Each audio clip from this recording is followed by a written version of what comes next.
दोस्तों नमस्कार, सलाम। जैसा कि आपको सभी को मालूम है कि सीमा हैदर केस अब काफी तेजी से चल रहा है और गति पकड़ चुका है। तो कानूनी प्रक्रिया को तेज करते हुए आज मैंने एसएचओ जेवर को एक क्रिमिनल कंप्लेंट सीमा के खिलाफ, नेत्रपाल के खिलाफ और सचिन के खिलाफ फाइल की है, जो कि इंडियन पेनल कोड की धारा 153A, 195, 196, 197, 199, 201, 205, 209, 406, 420, 467, 468 और 459, 471, 494, 495, 496, 120B IT एक्ट 2000 की सेक्शन 67 सेक्शन 11A भारतीय विदेशी अधिनियम 1946 बरखिलाफ सीमा हैदर केर ऑफ सचिन मीना पुत्र नेत्रपाल व नेत्रपाल उर्फ नेत्र पुत्र बिशंबर, ये रेजिडेंट ऑफ रघुपुरा। जिस कंप्लेंट में हमने कहा है कि जैसा कि आप सभी जानते हैं कि पाकिस्तानी महिला सीमा हैदर, जो कि गैर कानूनी तरीके से नेपाल के रास्ते भारत की सीमा में गुलाम हैदर के 4 बच्चों के साथ, जिनकी उम्र 6 वर्ष से कम है, अपराधी सचिन पुत्र नेत्रपाल उर्फ नेत्र निवासी रघुपुरा उत्तर प्रदेश की मदद से भारत की सीमा में प्रवेश कर गई थी, जिसे रघुपुरा पुलिस द्वारा 3/7/2023 को सेक्टर 59 बल्लभगढ़ जिला फरीदाबाद हरियाणा से गिरफ्तार करके रघुपुरा पुलिस द्वारा कोर्ट में पेश किया गया था और उसके 4 नाबालिग बच्चों को बरामद कर लिया गया था तथा अपराधी सचिन को भी उसके साथ गिरफ्तार कर लिया गया था, जिसके खिलाफ दिनांक 4/7/2023 को रघुपुरा पुलिस स्टेशन में एक सेक्शन 14 1946 व 120B IPC के तहत मुकदमा दर्ज हुआ था और 7/7/2023 को अदालत से कुछ शर्तों पर सीमा हैदर को, नेत्रपाल को और सचिन को रिहा किया गया था।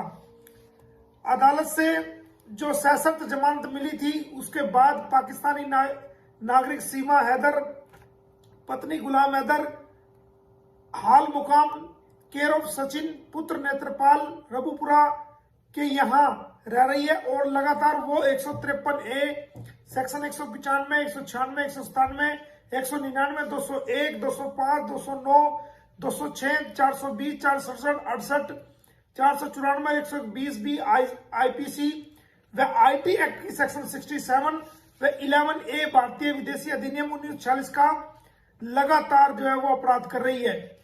अब आपको बता दूं कि सेक्शन 153A में क्या आता है।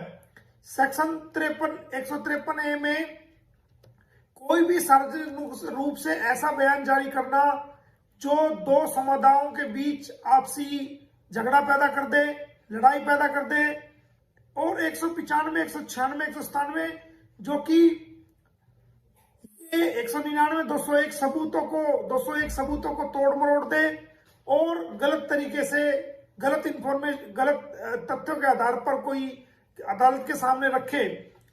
उसके अलावा 406 जो अमानत में खयानत करे, ये बीवी तो गुलाम हैदर की है, लेकिन ये गलत रूप से भारत में आकर के अनैतिक संबंध के चलते गलत तरीके से अपना शारीरिक शोषण भी अनैतिक तरीके से जो इसका हो रहा है वो 406 धारा के अंदर आता है। उसके अलावा जो इसने जमानत में अपने आप को गुलाम है, जब ये कह रही है कि 13 मार्च 2023 को इसने सचिन के साथ हिंदू रीति रिवाजों से शादी कर ली थी, तो और ये एनिवर्सरी मनाने जा रही है, तो फिर किस आधार पर इसने जमानत के अंदर अपना आप को गुलाम हैदर की वाइफ कहा है और FIR के अंदर जो इसने फैक्ट बताए हैं, जो FIR में दर्ज है, उसके मुताबिक इसने गुलाम हैदर को अपना पति बताया है। इसके अलावा जो कबूलनामा इसने किया है, उसके अंदर भी इसने अपने आप को गुलाम हैदर की वाइफ बताया है। तो झूठ बोलकर फर्जी दस्तावेजों के आधार पर जो माननीय अदालत जेवर से इसने जमानत याचिका ली है, तो अगर ये सचिन की पत्नी है तो फिर हैदर की वाइफ बनकर क्यों जमानत ली? इसलिए इस पर 420 जालसाजी करने, धोखा देने, धोखाधड़ी करने की धारा 420, 67, 68, 469, 71 आती है। इस पर हमने 494 का भी धारा लगाई है, जो कि 494 धारा एक पति के रहते हुए जब एक पति जिंदा है तो बिना तलाक के किसी और व्यक्ति से शादी करना बाईगानी उसको कानून की भाषा में कहा जाता है। बाईगानी करना वो 494 में आता है। 495 में भी उसी की संज्ञा दी गई है, 496 में भी। 120 बी में जो नेत्रपाल और सचिन के ने जो इसका साथ दिया है इस अपराध को करने के लिए, उन पर लागू होती है। और सेक्शन 67 जो कि आईटी एक्ट की, यानी कि मीडिया द्वारा किसी भी भ्रांति को, झूठी बात को, भ्रम को फैलाना, झूठ बात को फैलाना मीडिया के माध्यम से, वो सेक्शन 67 आईटी एक्ट 2000 की आती है। इसके अलावा सेक्शन ए विदेशी अधिनियम 1946 का भी अपराध किया है। तो हमने डिटेल से आज पूरी कहानी लिखकर और इसके अंदर बताया कि अगर ये कहती है कि भाई मैंने सचिन से 13 मार्च 2023 को शादी की थी, तो हमने कंप्लेंट में लिखा है तो आपने जमानत के अंदर अपने आप को गुलाम हैदर की बीवी बताकर क्यों जमानत अर्जी फर्जी जालसाजी करके दायर की, और क्यों आपने वो जमानत वहां से बतौर गुलाम हैदर की बीवी प्राप्त की? अगर आपने शादी कर ली थी तो आपको सचिन की वाइफ बताना चाहिए था। तो इस प्रकार हमने सारी डिटेल के साथ आज इसका अभी कोई कानूनी तलाक नहीं हुआ है और ये किस प्रकार ये सोशल मीडिया पर कह रही है कि भाई हम अपनी एनिवर्सरी मनाने जा रहे हैं, तो वो लिखित में शिकायत भी कम से कम 20 धाराओं के तहत हमने आज एसएचओ जेवर को उनके कार्यालय में लिखित में कंप्लेंट दी है।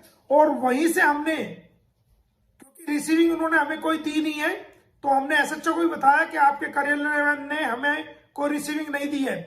तो मैंने वही थाना सही कमिश्नर ऑफ पुलिस को और डिस्ट्रिक्ट मजिस्ट्रेट को और खुद एसएचओ को पीडीएफ द्वारा कंप्लेंट जो है वो मेल कर दी है और बाय हैंड कॉपी भी उनको दे दी है।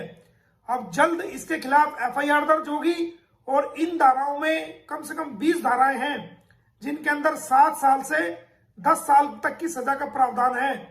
अगर ये एफआईआर दर्ज होने के बाद पुलिस इसको बुलाएगी और बाकायदा इसका बयान दर्ज करेगी कि आपके खिलाफ ये एलिगेशन है, आप बताइए।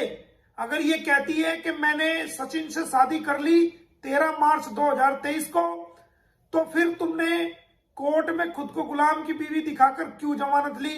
तो इसके ऊपर 420, 467, 68, 471 जालसाजी की सारी धाराएं लगेंगी। अगर ये कहती है कि नहीं मैं तो गुलाम की बीवी हूं, तो फिर ये भारत देश को और देश के लोगों को क्यों गुमराह कर रही है? तो ये दोनों तरह से फंस चुकी है।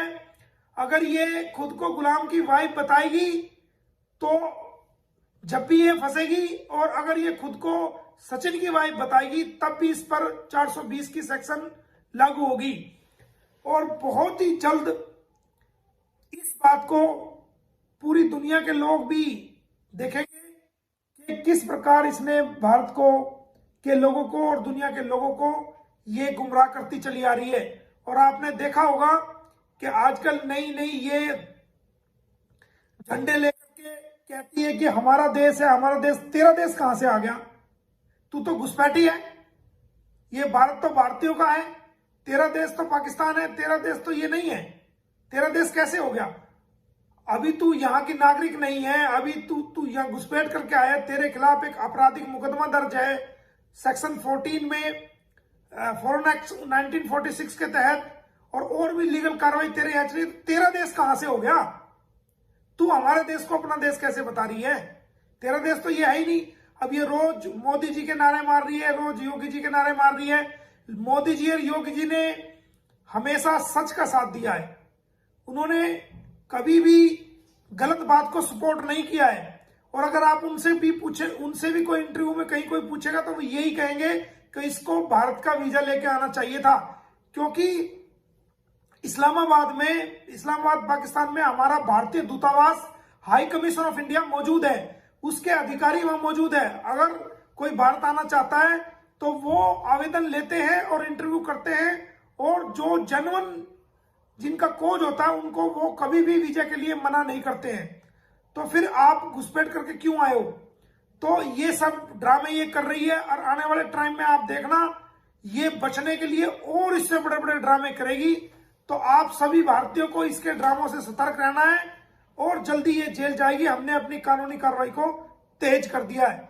उम्मीद है कि पुलिस प्रशासन, जिनको ये एसएचओ जेवर को हमने कंप्लेंट दी है, पुलिस प्रशासन जो है वो जल्दी हमारी कंप्लेंट पर एफआईआर दर्ज करके इसको सचिन मीना को और नेत्रपाल को अरेस्ट करके कोर्ट में पेश करेगा।